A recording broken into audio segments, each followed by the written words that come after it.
Dorothy Foster, thank you very much for joining us, and we look forward to this presentation, 6 Feet Under, Transfer of Assets at Death.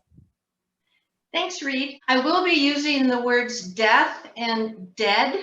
We're not talking about retirement planning, and I've found that it's helpful to say you'll be dead. Okay, that makes us abruptly aware of what we're talking about. So my goal here is to help you do as much as you can on your own and to distinguish from what you should do on your own and from what you should not do on your own. In our 6 feet over presentation, I was able to direct you to handling all of your disability documents on your own with even software you can find on the internet. That is not the case with estate planning documents. There is no software that you can use that would adequately address everything that's going on in this day and age. So I like to think about the olden days, as I'm sure you guys do, when every bank had a trust department. And my father was a lawyer in a bank in a trust department in Eastern Washington. And his job was to help his clients with estate planning, trusts, pension, retirement planning, and coordinate with their lawyer. There is almost there is almost no bank anymore with an internal trust department, and certainly the case with almost no financial institution. So the trust departments have spun out on their own. They're not internal. So it is because of that disjunct between the people who are managing the money and the people who are looking at the language that causes a great problem in your estate planning. And that's what I want you to be your own advocate for, to help yourselves vis-a-vis the financial institutions so you don't have chaos at your death. So next slide, Reed. So I want to teach you some concepts. So the goal of this is to make you to understand some concepts about particularly Washington law. We have very idiosyncratic law in Washington. We're one of 9 community property states. We have a distinct estate tax. We have a distinct trust law. We have very, very, very many different provisions that actually make estate planning in Washington quite straightforward compared to other states. So we'll talk about the character of your property, which means the nature of your property, and then also we'll talk about community versus separate property. So if we'll turn to the next slide, you probably know this, but property can either be real property or personal property. And real property is anything having to do with land, including mineral interests or the building on top of land. Personal property is further subdivided between tangible and intangible. Tangible means you can touch it, and that includes cash. Cash is tangible personal property. Pets are tangible personal property, or you may treat them as a human pursuant to a rather nice Washington statute that allows you to do a pet trust if you wish. Intangible personal property is all your investment assets, assets that you cannot touch. Stock certificates are actually intangibles, though you can touch them. And it's the intangible personal property that we have that creates most of the problem with titling and disposition at your death. So next slide.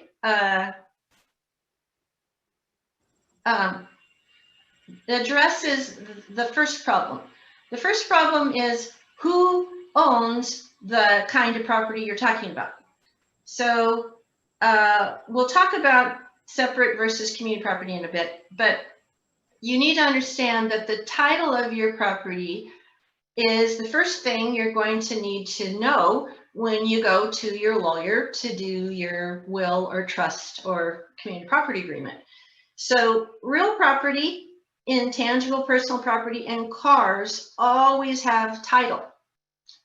So there's going to be somebody who's indicated as the owner. Tangible personal property, with the exception of cars, never has title.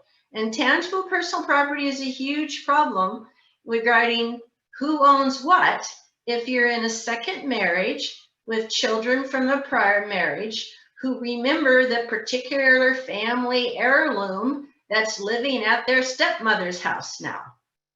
So I always recommend when you're in a second marriage that you actually memorialize on a little inventory list what's yours, what's hers, and what's both of yours.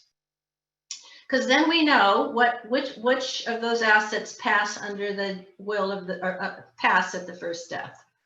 So next slide, we'll talk about the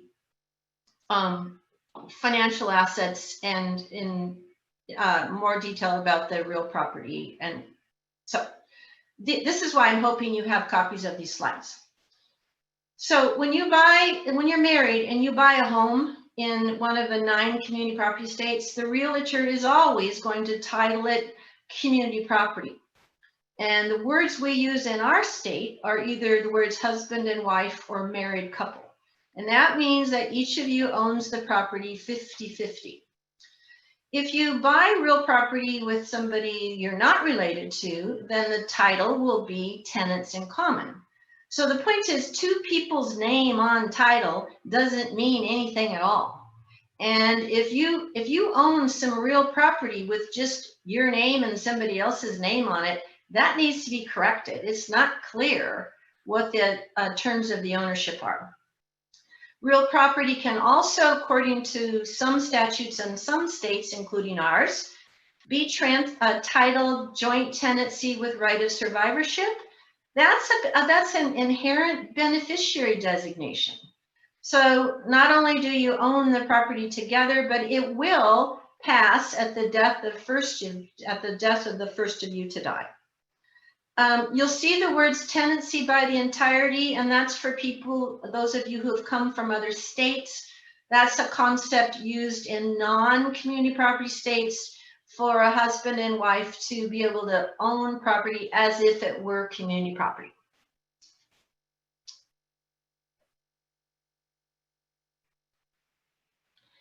So intangible personal property is the investment and bank accounts that you have. And so your first homework assignment is go figure out actually what the title is, because if you're married and you have both your names on the account, that means nothing. So you need to inquire with the financial institution what it means.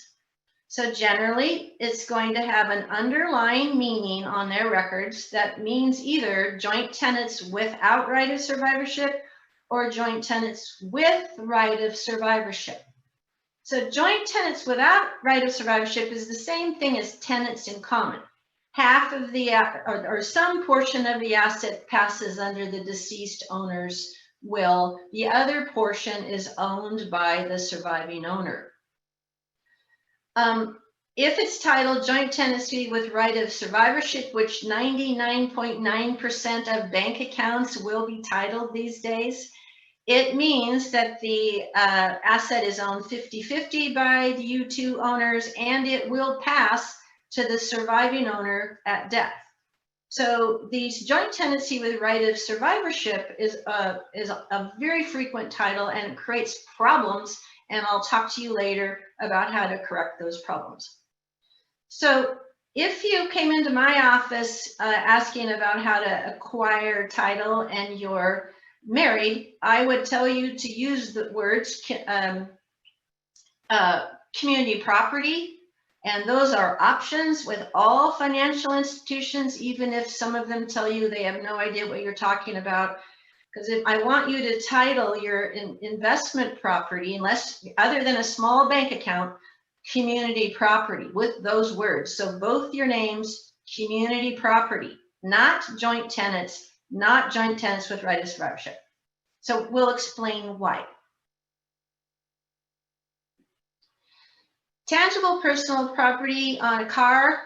Remember I said 2 names don't mean anything? Well, on vehicle with our Department of our motor vehicle registration, 2 names on title to your car always means joint tenancy with right of survivorship in our state. Okay. So now we're talking about title. That's who the owner is, and this is something you can and should address on your own to make sure you know the title of your assets. And then you'd save half an hour of attorney time in my office when we're discussing estate planning, because I'm always going to say who owns this and what's the title. So a problem these days is if you are single, say, and you want to put your adult child's name on your account to help you, because you want the child to help with bookkeeping and financial matters. There's no such thing anymore, since the banks know your customer rules, that you can, there's no ability anymore to add a signator only. So we used to be able to do that in the olden days. Now, if you want to add a kid's name or a person's name to your bank account, the teller will make the person an owner. They will title the account joint account, and always, in my experience for the last 20 years, will title it joint tenancy with right of survivorship. So not only is the kid the owner, the account passes to that kid at death, overriding your will and not equally benefiting your other children you might have. So I'll tell you later about how you do want to get a kid on your account. But if you've got a kid who's titled on your account, a joint tenancy with right of survivorship, you actually made a gift of half the value of the account. We have a banking statute in Washington that says a bank account owned joint tenants with right of survivorship is owned 50-50. So you just made a gift when you put that kid on the account of half the value, and that requires usually a gift tax return, which you probably didn't do. So the next problem that I see is that you need to know about is that federal law and state law, state community property laws, don't communicate. There's a conflict of laws. And actually there was a US Supreme Court decision with respect to California community property where the decision regarding retirement assets governed by ERISA, so 401ks, 403bs, IRAs, are owned, according to the US Supreme Court, only by the working person. They don't care about our stupid West Coast community property laws. So we out here in the West, where most of the community property states are, realize that was a really erroneous decision, because property rights are governed under state law. So when you're doing estate planning with us, we are going to treat your retirement assets, if you earned them during your marriage, as community property, even though the financial institution will only let you keep title in the name of the earning working spouse. Okay, so next slide. So I mentioned community versus separate property. Community property, really quickly, is anything you've acquired from the earnings of your marriage, and it's deemed to be owned 50-50 regardless of title. So as I said, your retirement assets are going to be titled in the name of only one of you, but when you're dead, we're going to treat them as community property. Okay. Anything you inherit or are gifted during your marriage, or you brought into the marriage, is separate property. So it's very confusing to know whether your assets are community or separate, particularly when you've been married a long time, because the answer to that is not title, it's source of the funds. So when you're looking at your assets, you guys need to look at, is this really separate property or community? And if it's separate property, I will want you to actually title the asset in the name of whoever owns it with the words separate property on it.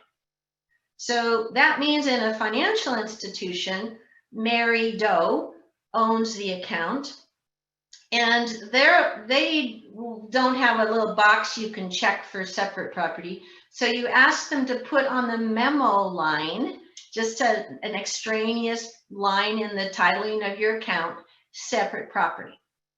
Because you don't want to pay a lawyer again to figure out if it's community or separate when you die. And this is what's really important. In a community property state, your community property passes, when the first of you dies, half of the total value passes under the first spouse's estate plan, will. The other half is owned by the surviving spouse. So we make a spreadsheet of all your community property, divided into the total value has to be half of everything owned by the decedent and half by the surviving spouse. The separate property passes only when that actual owner dies. So this is crucial that you title your assets carefully as community or separate. Next, read. So we're talking about the character of your property as community or separate. And here are some problems that we'll talk about later in the war stories I have at the end. Washington has a common law marriage that you have no idea it exists because it's not statutory. It was created by 5 Washington Supreme Court decisions.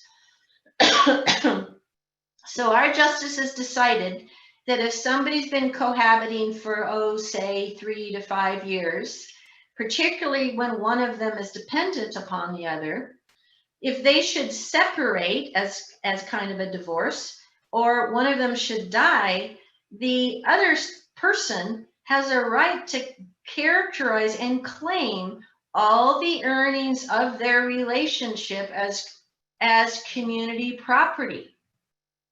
So the assets are all titled in the name of the working person, say, and they separate. So the other person who's not working and has just had a really great time, particularly being dependent and supported by all this money, files a lawsuit and absolutely will gain some ownership of the assets. And that happens also at death. And in one of the war stories, I'll talk to you about exactly that situation.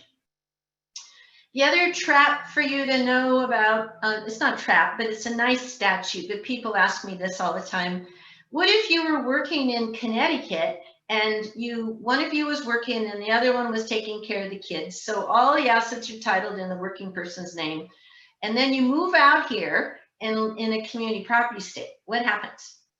We have a statute that says if you did that, and if the earnings would have been treated as community property had you been working in Washington, the statute will treat your assets as community property.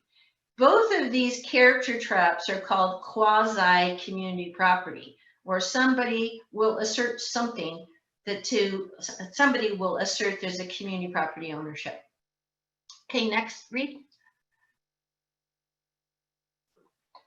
Okay, so regarding title of your assets, sorry, I said, get your kid's name off your account. In this day and age, believe it or not, banks are still saying you must show up with the kid at a particular branch in person. So you're not going to be able to do that until we get rid of the COVID restrictions and your kid's willing to travel up here. What you want to do, if you want a kid to help you, is to impose on the account, put on file, a durable power of attorney that's effective immediately. This is not a power of attorney that's effective by reason of your incapacity, because you're not incapacitated. You're just trying to get your kid to help you with bookkeeping and financial matters. So your attorney can draft that, and some financial institutions already have these on file. So you want to replace the joint tenancy with right of survivorship with a durable power of attorney. And if you're married, we'll discuss how financial institutions because they frankly do not want to talk to your lawyer when you're dead, well, you'll find that many financial institutions encourage you to title everything joint tenancy with the right of survivorship. I don't want you to do that. And we'll talk about the problems with that. So with small little bank accounts, you know, $100,000, you can title them joint tenancy with the right of survivorship. That's good because the surviving spouse just immediately has access. But larger sums of money at an investment account or a bank account should be titled in both of your names, community property, unless it's separate. And as I said, you title it separate property. Okay, next, read. So we're going to talk about probate and non-probate. And this slide, I just wrote down the fact that when you're dead, stuff has to be done. A lot of stuff. Whether or not there's a court involved, which is what a probate means. There's a lot of things that need to be done, including locking your house. We have to figure out the date of death value of everything you own. We have to step up the basis on all your investment assets to the date of death value. And that's a capital gains tax issue that we'll discuss. We have to notify heirs and beneficiaries. That's even people you intended to, and you did actually disinherit. If they're related to you in terms of a protected class, we have to notify them. We also have a means of paying off your debts and notifying creditors. Lawyers are able to use statutes in a way to actually get rid of nefarious creditors who jump out of the woodwork. So it's actually important to be able to deal with the creditor claim process that we have in Washington law. We also have to determine if we need to pay, your estate needs to pay estate taxes. And Washington has its own estate tax. It is not going away at all. And there's a bill before the legislature that's going to increase the rate of Washington estate tax. The maximum rate right now is 20%, and the bill is planning to increase it to 40%. Every piece of legislation, every Washington Supreme Court decision, every Washington Department of Revenue ruling always is in favor of estate tax. Probably because Washington doesn't have an income tax, this estate tax is not going away. The threshold is $2.193 million per dead person. And in this presentation, we're not going to talk about estate tax, we're not talking about capital gains tax, and we're not talking about income with respect to the decedent, just because Reed and I decided we don't have time to talk about that. But I want you to keep that number in mind. Basically, about $2 million, if you've got more than that, including life insurance death benefit that doesn't exist until the instant after you're dead. If you've got more than $2 million, then you need to do estate tax planning. Yes, life insurance is subject to estate tax. I have to say that 50 to 100 times a year. All right, next slide, please. So let's talk about the meaning of probate, non-probate. Probate means a court's involved. Non-probate means no courts involved. So next slide. There's two kinds of probate statutes basically in the country: intervention probates and non-intervention probates. Intervention probates are the ones you read about that Susie Orman says you absolutely should avoid at all costs. Non-intervention probates means the court's just hanging out there in case something comes up that needs to be dealt with. So our statute, in Washington, we have two statutes. One's an intervention probate statute and one's a non-intervention probate statute.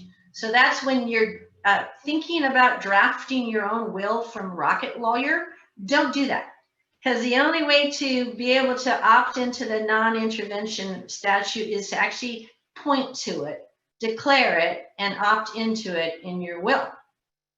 The reason is the courts just gets a copy of the will, We mail pleadings that say, please give a permission slip back to the surviving spouse or the executor.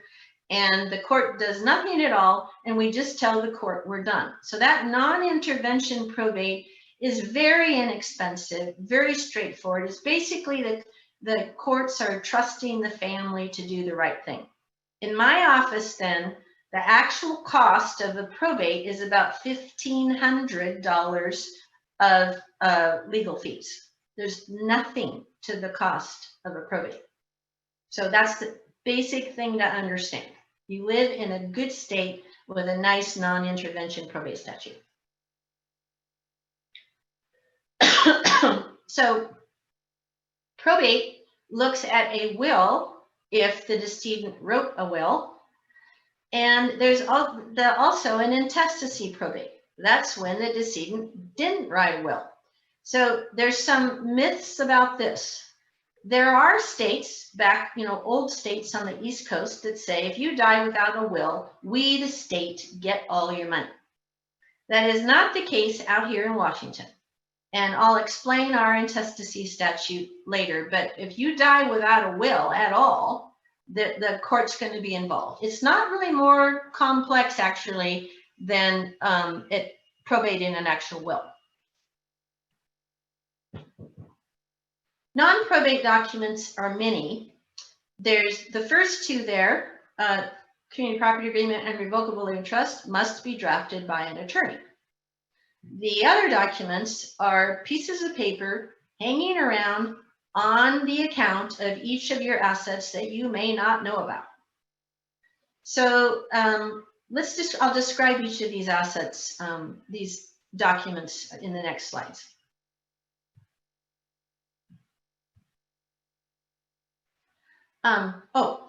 This shows you, when you come in to do estate planning with us, we draw a picture. And we will show you the disposition of all your beneficiary designation assets as well as your will, and if you have a revocable living trust. And one of the things we'll do is coordinate the beneficiary designation assets with your will and trust.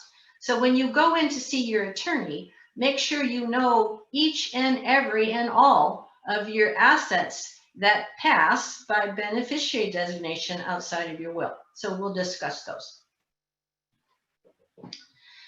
The will that I tell you want to do is very important in that it appoints a fiduciary, and you'll see in one of our war stories what a problem it is if you don't have a fiduciary. You can establish protective trusts for your heirs of various kinds. You can do estate tax planning. You can also make a completely amendable list of tangible personal property that goes to various people. And the next slide tells you the disadvantages of the will. You have to hire a lawyer, and there has to be this court involvement. Next slide is the Intestacy Statute. Our state says if you're married and you die without a will, all your community property goes to your spouse, half your separate property goes to your spouse, and half your separate property goes to your children. If you don't have any spouse or children, then your assets go up the family tree. So they go up to your parents first, and if you don't have parents, then they go next to your siblings. We have had to chase families. I remember going to Finland. I used to live in Finland. It was fun for us to find the 23 heirs of this decedent removed by several generations because he failed to draft a will. So it's not a good idea to rely on the Intestacy Statute. So the next slide, we'll talk about non-probate transfers. So a community property agreement is only allowed in one of the 9 community property states. There are different kinds of agreements you can enter in with your spouse. They're generally called marital agreements. And this kind of agreement has 3 prongs, 3 points. And it says it's a contract. You say, each of us, everything we own is community property. Everything we acquire in the future, even if we inherit it, is community property. And when one of us dies, we agree that everything passes to the surviving spouse by contract.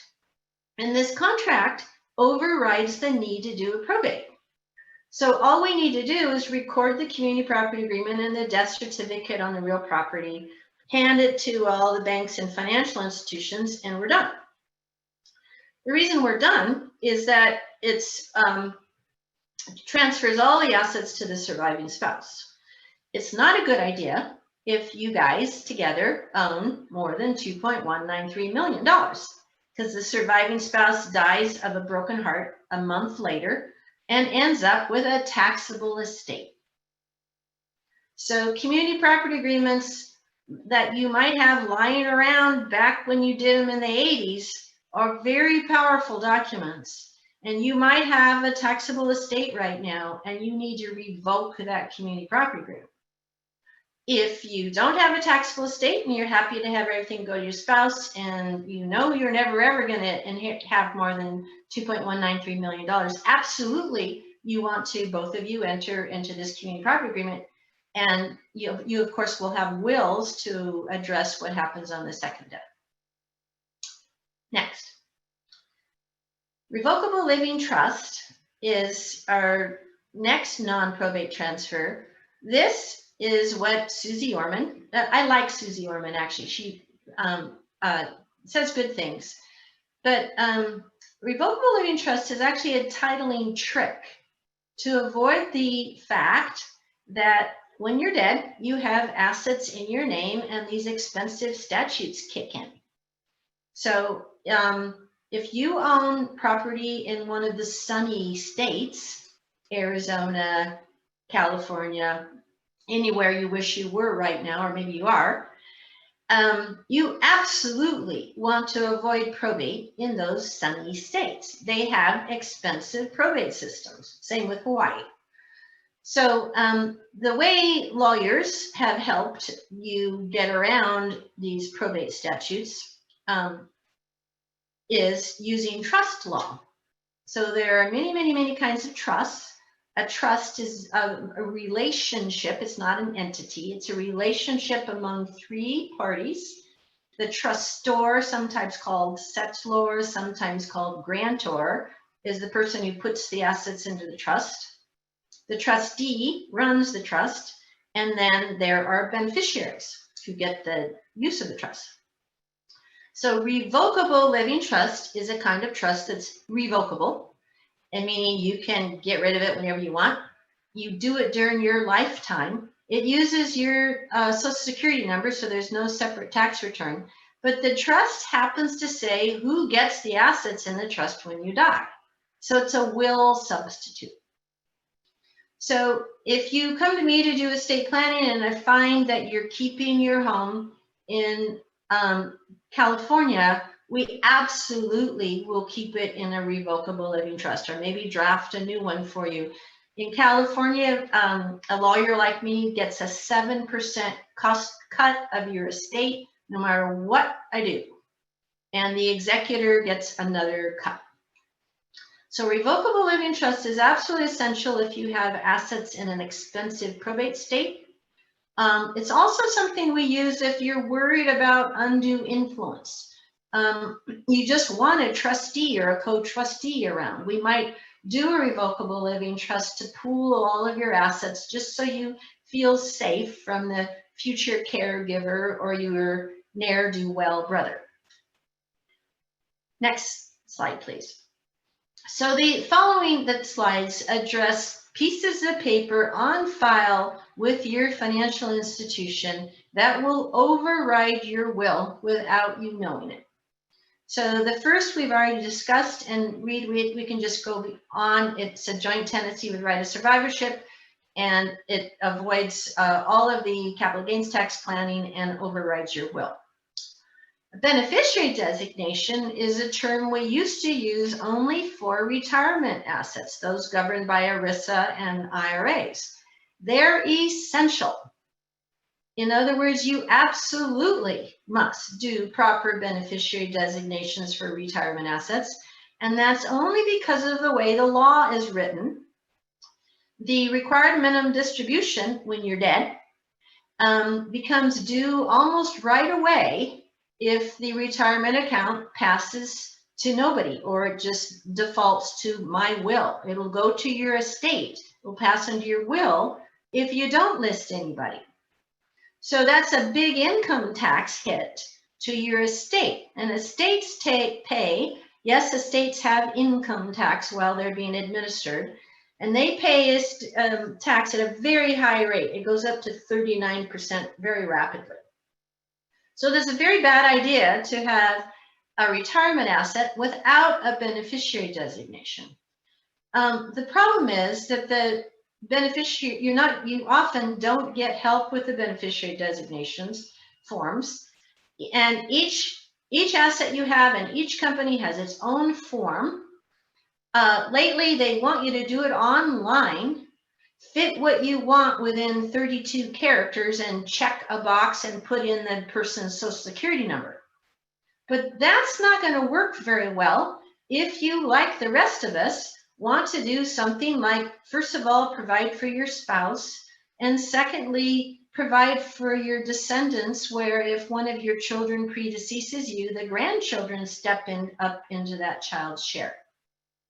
So we'll talk about that. So the point is, beneficiary designation is so crucial that that's something we do in our office. And when you go to your lawyer to do a will, revocable living trust, or community property agreement, you absolutely need to ask that lawyer, please help you with your beneficiary designations to coordinate with your estate plan. Remember, there's very few banks that are going to work with you on this in understanding estate planning. So what I'm seeing a lot of lately is an arbitrarily imposed piece of paper on file on assets that would otherwise pass under your will or trust or community property agreement. So this transfer on death, POD, or just what we newly saw this month, designation beneficiary plan, TOD, are produced by financial institutions. And you can see, I even wrote this down here. I told Reed I wouldn't malign financial institutions, but it's truly to avoid participation in administration of your estate at your death. Because the problem is, it's going to dump the account into the name of the owner, and immediately. So we, as your lawyer and your fiduciary, can't get them to give us a date of death value. We can't get them to step up the basis on your investment assets, because that takes work for them to do. And furthermore, all of the careful drafting you did for your grandchildren in the will is going to be overridden. So the only time I do advise people to do a TOD, or transfer on death, or payable on death on an account, is I do them in foreign countries. When clients have bank accounts in foreign countries and I do not want to have to deal with the estate administration processes in other countries, I will do that on an account in another country. But never should it be on one of your investment accounts here in the United States. So take them off. So then, regarding what documents to do to help properly documenting the transfer of your assets at death. On your retirement assets, as I said, don't say my estate. I wrote some language here that you really could likely squish into a 32-character online form. The point is, you want to use the words per stirpes or by right of representation, so that if you've got 3 kids and one of them predeceases, or 2 kids here, and one of them predeceases you, the predeceased child's share will pass per stirpes. That means down to the descendants. Okay, so that son predeceased you with 5 children, the 5 children will split his 50% share. So those are little teeny words that you can easily fit into the form that you're provided. Another problem is that a minor, not adult person may not inherit anything at all ever. But the financial institutions, because they don't have a trust officer anymore, don't tell you that. So you put in an 8-year-old as a beneficiary of your retirement account. That beneficiary can't inherit it. We have a problem. We have to go to court when you're dead. So what you want to do, if you're going to do this on your own without going to your lawyer, is you write in, point to the Washington Uniform Transfers to Minors Act. Okay, so the Uniform Transfers to Minors Act is a statute that says in every state, oops, if a minor inherited property, then we're going to put a custodian around it. It's kind of like a trust, but there's no tax ID number, no tax return, and the definition of minor varies from state to state. In our state, and I was on the bar committee when we did this, we decided no kid is grown up until age 26. So our state allows a minor to be defined as either age 21 or 25, but you have to put the words age 25 on title on the account if you want it to be controlled until the minor's age 25. So you can see where you could squish in per stirpes wa UTMA age 25. And this is something I'm going to tell you to do if you come to my office. Sometimes the beneficiary forms are so horrible, we can't squish in all these words. We just say, see attached. And we send in an attachment to the company. Okay. Now, these life insurance and annuities are assets that you really don't have to have a beneficiary designation form for. It's okay if they pass to under your will, because no income tax is triggered right away. Thing is, life insurance companies always want you to have a beneficiary, and they have horrible forms, always. I am maligning life insurance companies, I guess, but you would think since they're in the business of death, they would help you with nice, elaborate beneficiary designation forms. They don't. But it's okay to name your spouse as the primary and my estate as the contingent. But remember, if you have a community property agreement, you don't want to name my estate because you're not planning to have an estate. Regarding annuities, this is a big homework assignment. I've only had one client in my 30 years of practice who knew what kind of annuity he bought. And that's because he was an insurance guy in the business of selling annuities. So let me remind you what an annuity is. You give an insurance company a bunch of money. In exchange, they promise to give you money back guaranteed over some period of time, usually your lifetime. So they're actually going to underwrite you to see what kind of risk it is, and they want you to die soon. So sometimes, though, they'll contract with you to also pay out some percentage of that annuity amount to your spouse, your surviving spouse. So you have to ask, what was that percentage amount? I don't remember what I bought. Furthermore, other annuities will, within a period of time, usually more than 20 years, allow you to name even non-spouse beneficiaries. So if you die within 20 years of the purchase of your annuity, you could name your son and daughter as to receive the annuity. Okay? So is it bad if you have no idea who the beneficiary is? No. There's income tax. There's inside of an annuity. This is an income with respect to the decedent asset, and your heir will step into gradually paying that or having to pay that income tax as the annuity is paid off, right? But that's something for you to ask. What did I buy here? What do I own? Investment accounts, I already maligned the use of any kind of designation to override the disposition of a capital asset. You do want your fiduciary, your personal representative under your will or your trustee to be able to handle that account. And then we talked about bank accounts already. Get rid of the JTWROS. So I did tell you you have to talk with your attorney sometime. I'm sorry. I wish my dad were still around to help you. But you do need to actually talk with your attorney about whether you need a will, your community property agreement, or a revocable living trust. You need to talk to your attorney about estate taxes, and you also need to talk with your attorney about assets in other states and assets in other countries.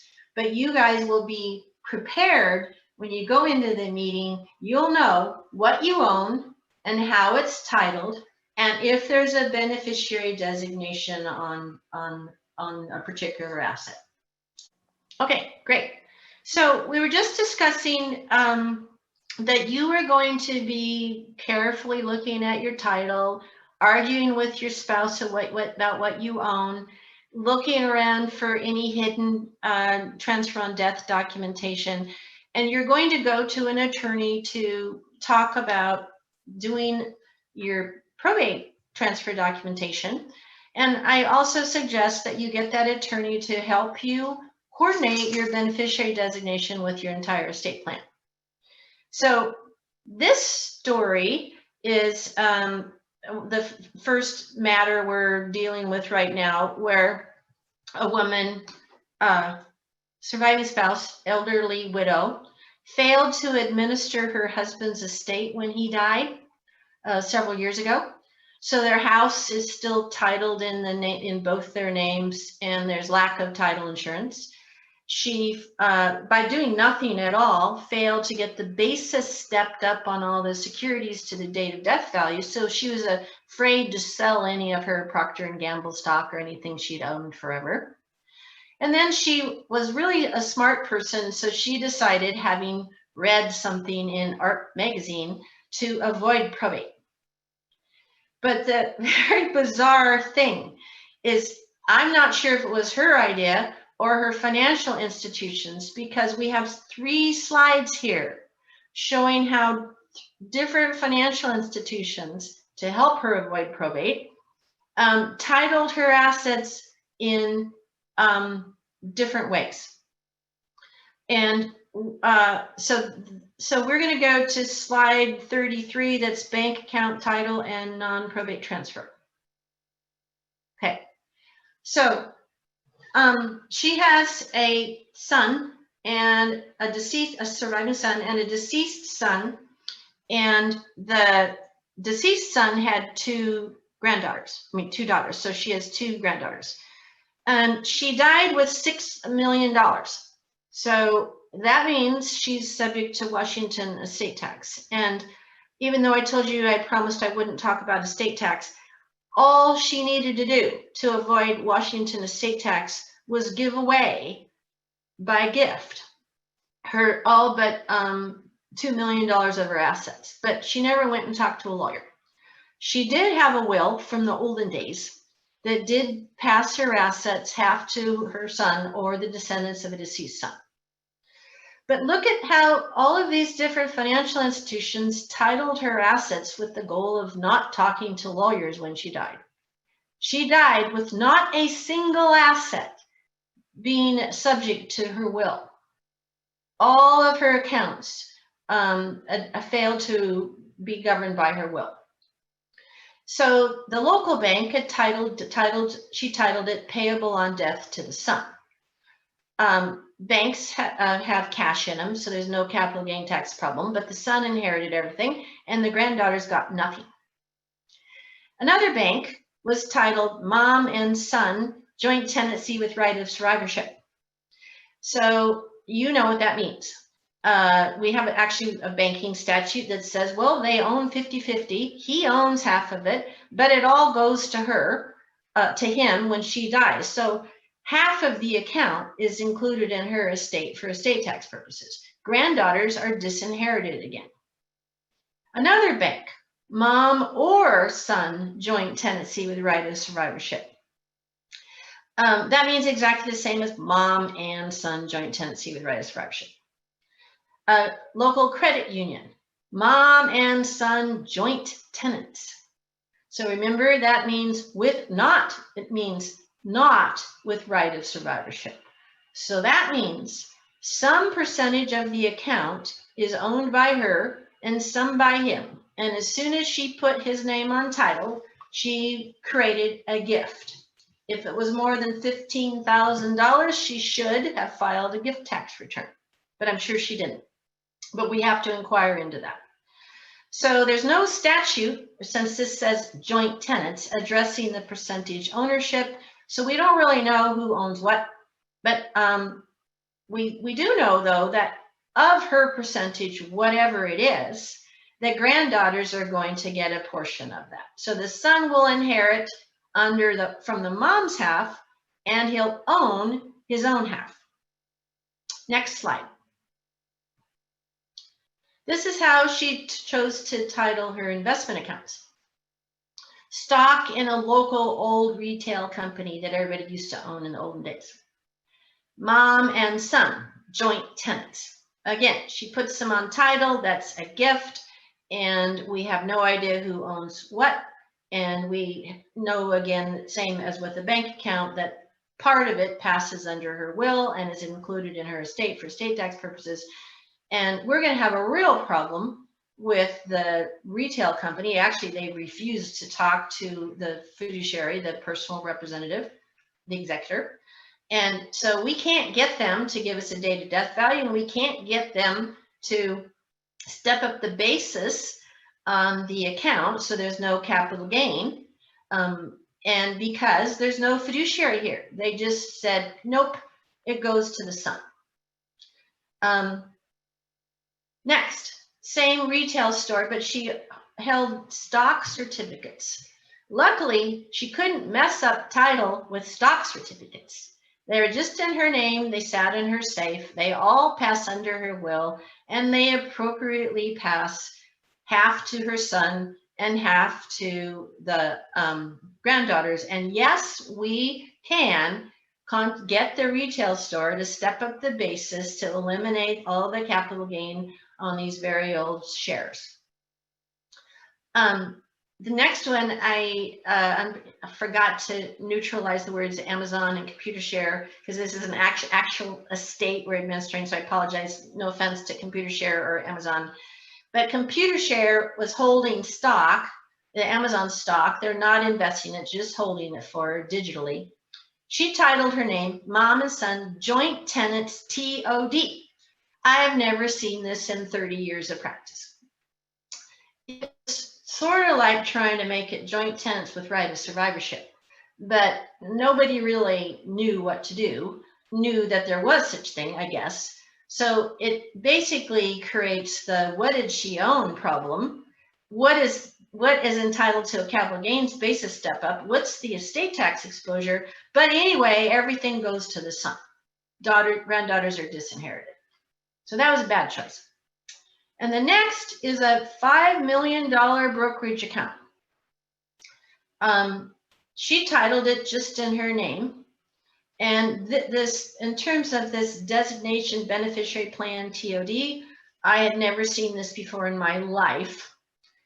This has caused me and another attorney in my office to wake up thinking, I wonder what that means. I better inquire with the custodian of the brokerage account, because we think it's a TOD, but what in the world does it mean? Well, what it meant is this very, very, very large discount brokerage that everybody in the world uses decided to draft their own complex beneficiary designation forms with primary beneficiaries and contingent beneficiaries, entirely overriding your will at all, or her will. So what we're having to do, because this is a $5 million brokerage account, we absolutely have to get the basis step up. We are having the son disclaim the transfer to him on TOD. And he can just disclaim those words, those letters. So then we had to look and see, is there a contingent beneficiary? That's taken 2 hours of an associate time in my office to try to figure that out. And we finally just determined that Yep, there's nobody other than him. And we're still trying to get the large brokerage to remove the TOD by his statutory right to do that. And so then the account will pass under the mom's will once we've gone through all of this lawyering time that it took to avoid the $1,500 of probate fees in our office. Next story. And I think I didn't delete that page. Next story is guy, we're administering this estate. There are now 4 attorneys involved. There will probably be 2 more. He was a retired professor. When he moved over here, he purchased a home that he had acquired with the sale of his home in Seattle. He had no children. He was divorced. But when he moved into his new home, he brought one of his students with him. And he continued to teach one class, even though he was retired. He wrote his own will using software he got on the internet, and he gave his house in the will to the student, his domestic partner, and charity in oddly written language. He gave certain dollars amounts to his friends and the domestic partner, and he named a friend to be the executor. The personal representative is the word we use in our state. And the friend was to get whatever left over. On his retirement accounts from the university, he used the words "my estate," which means all of those accounts pass according to his will. All the deferred income tax is due pretty much right away. And there is no creditor claim protection other than what we can possibly try to do in his administration of his estate. He used a tangible personal property list, but remember, tangible personal property does not include real property, but he screwed up on that. Fortunately, his assets were less than $2 million, so we don't have an estate tax problem. But he carefully titled all of his assets in his name. And in his will, his plan for the student he cohabited with for 20 years by the time he died was he gave her money. He gave her all the remaining tangible personal property in the house. He gave her, what he was trying to do was draft a life estate in the house where she has the right to occupy it. And there's a delineation about who has to pay, whether she has to pay insurance, property taxes, utilities. And then at the end of her life, the house was to pass to charity. But he didn't know how to draft that because he didn't consult an attorney. So next slide shows you the problems. His retirement accounts, as I said, all passed into his will. And if he had named somebody as beneficiaries, if he'd named the charities he's interested in, the charities are tax exempt. And when they're named directly on a retirement account, they don't have to pay the income tax. So when I have clients who have an interest in providing for a charity in their estate plan, I will encourage them not to include the charity in the will, but instead give the charity some portion of an IRA or 403B or some other retirement account, because charities launder the deferred income tax and the estate tax. Furthermore, when there's a beneficiary named directly on a retirement account, no creditor, nobody can argue about trying to get at that money. It's the beneficiaries, period. But that didn't happen. All of this money is dumping into his will. His home, he provided a life estate for her, but she was already in a retirement home. She died 2 weeks after his death, and it was very romantic, except for the fact that she didn't really have the use of the life estate because she wasn't there. She was in a retirement home. He was paying for all her care and for the facility care and had been supporting her entirely for their 20 years. The tangible personal property, he planned to have it all passed to her, but it was not his plan that there would be no her. Instead, there's the estate of the student.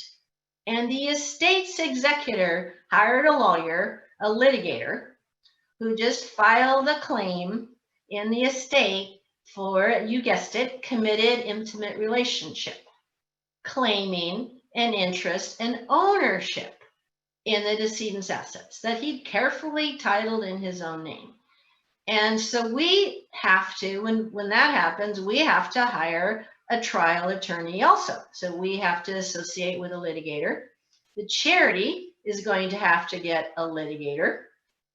And what will happen is not what the decedent wanted, not what's fair, and not what we normal people could discern was his intention under his plan. Instead, what will happen is a settlement. So in Washington law, when there's a dispute regarding a trust or estate, there's a statute that we have that says, first you have to mediate or arbitrate if anybody asks for that. And so what happens in mediation is money is thrown at the other person to make them go away.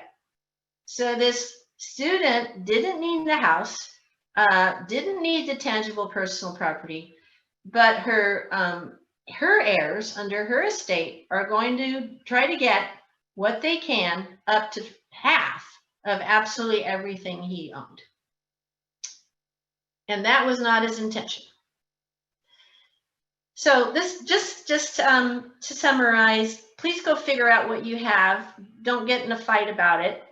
Please title your assets properly. Consider if you want to provide for charity. Yes, that is half my practice, and I do encourage people to include charity in their plan because it helps children be better people in the world if you have the children participate in the charity too.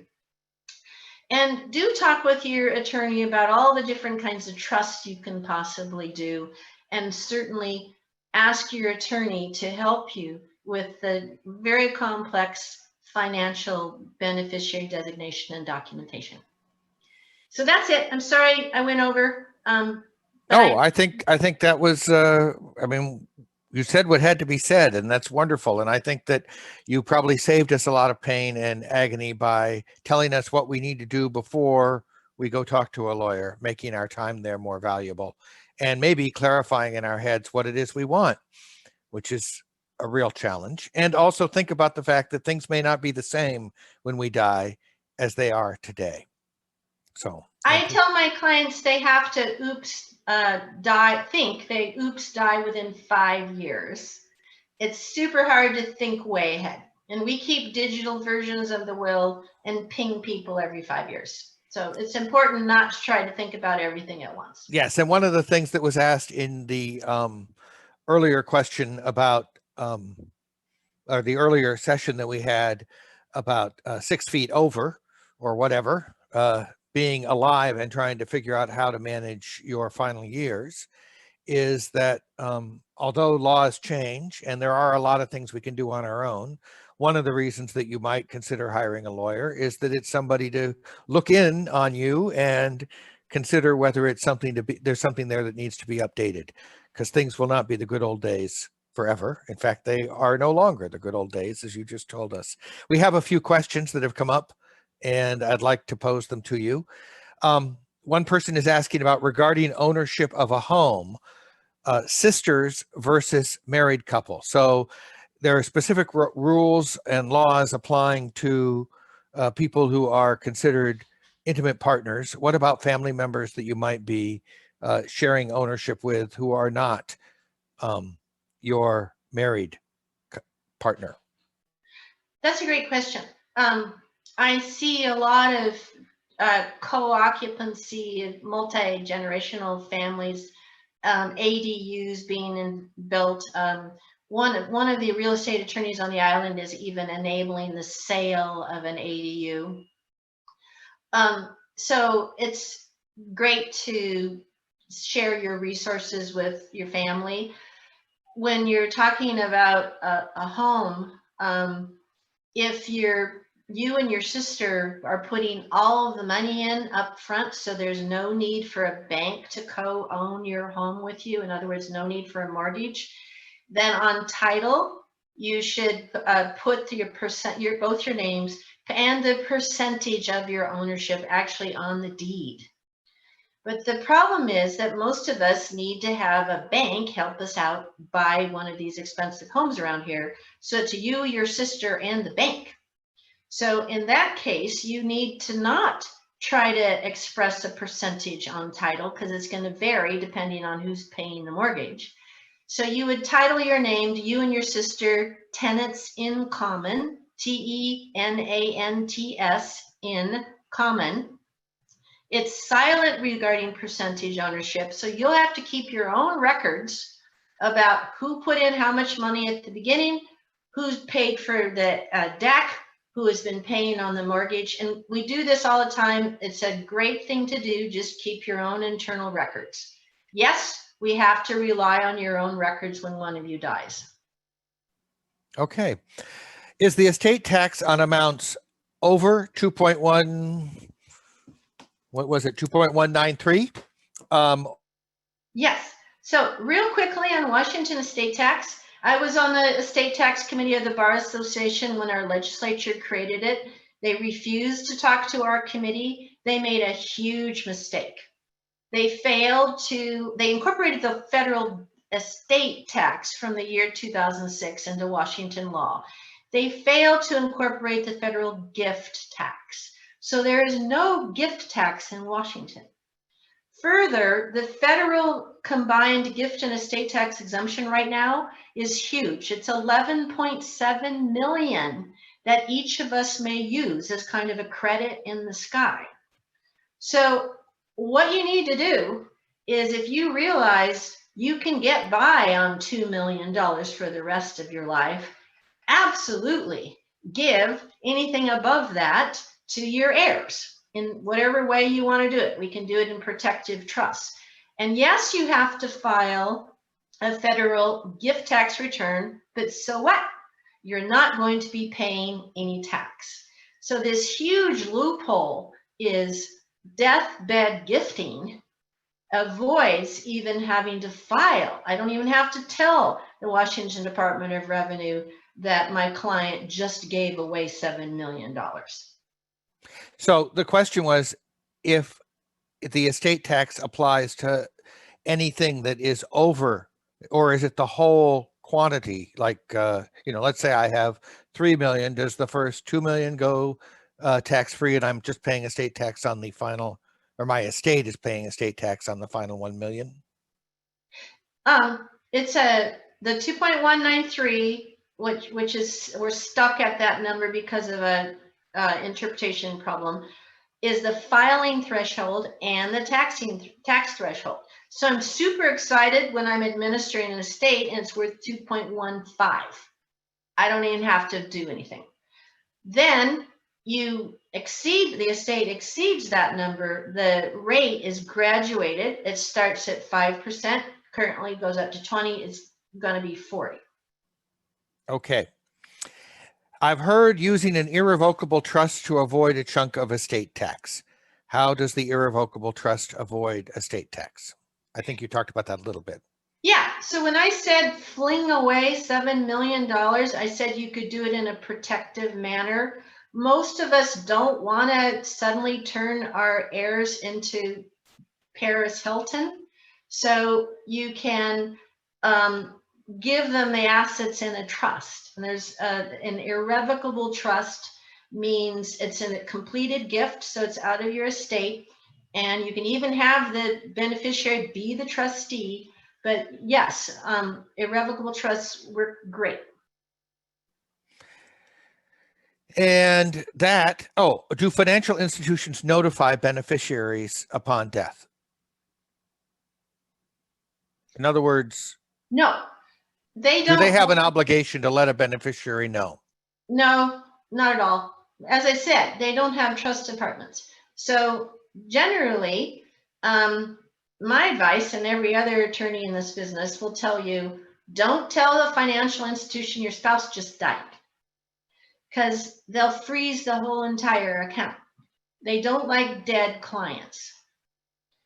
I don't advise you to dip into a securities account when one of you has died, but you will need to dip into a bank account.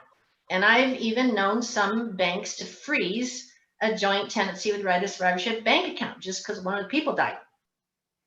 Okay. So the beneficiaries have to go, this is something the executor has to do, tell the beneficiaries, go contact the IRA company and get your money. And I would add, this is something that relates to charities, working for the Senior Community Center as I do, that if you are planning to name a charity in your, as a beneficiary in one of these instruments, it doesn't hurt to let us know so that we can keep track, because we may not hear about it if there isn't a active fiduciary, helping out with the process. And then you're part of the Senior Center Legacy Club. And yes, that too. Yes, that too.